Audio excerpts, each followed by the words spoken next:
So in First Chronicles 20 through about 25, there is this long list of the people who were under David's service at the time, particularly sorts of priests and royal advisors and military commanders and tribe leaders and all sorts of things like that. Now, this isn't a census like what we talked about before, where we are numbering off the amount of people who are in Israel, but this is a direct list of leaders, and it is a fairly long list. And the question I want to pose today is, why is this in the Bible? Now, there's a certain aspect of that question which is obvious, which is that the Bible is a collection of historical documents. This is a historical document, and the historical document is detailing the people who were under King David at that time.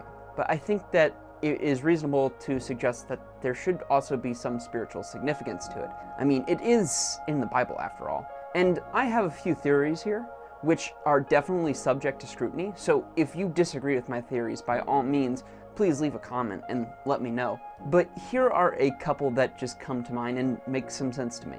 One is the idea of being able to say that David didn't really do what he did alone. It took an entire group of people to really serve God the way that King David had intended to serve God. I think this is important because a lot of times we try to build up King David as this particular figure, human though he is, to be kind of a extremely exceptional person in his pursuit of God. But at the same time, we see with people like David's mighty men, with his psalmists like Asaph and the family of Asaph, that these are people who David has surrounded himself with, who have helped strengthen his faith, and they collectively gave to Israel this sort of strong sense of spiritual unity.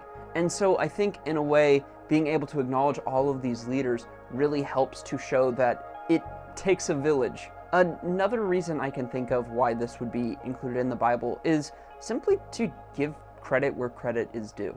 Much like that first reason I listed, you have to think that these are people who in David's time were fairly exceptional at what they did. Asaph has written quite a few psalms that we can at least pinpoint, and overall it seems like the effect of these people on David's life has been majority positive, if not neutral.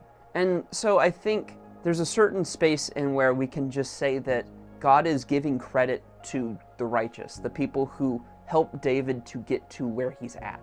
Now, again, these are just sort of reasons that I can come up with off the top of my head. I would be curious to hear what you think on this, and if you have any more insight than what I'm giving. But that's what I got for today, and I'll see you tomorrow.